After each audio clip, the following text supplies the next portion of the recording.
ubuyobozi, Imana y'icyubahiro, Imana igivuga bikabitegeka bigakomera, uri Imana nkuru rubasha rwa byose.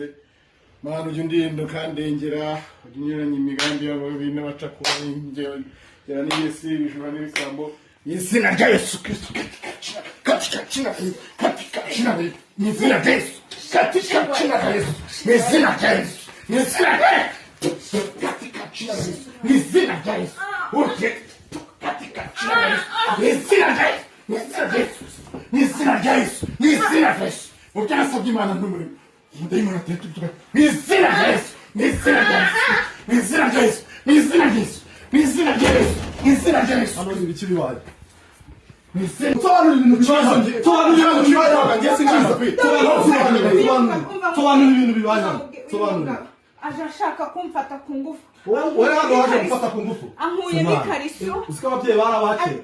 Uziko ababyeyi barabakera. Sobanura. Ase ibi bintu ni papa wabo bikoze. Ceceka wa mwana. Ceceka. Nyine sobanura kumugisha ko gufata madamu wanjye ku ngufu. Ni gute ahubwo ngiye wasanze ndi guseka. Akubahuka.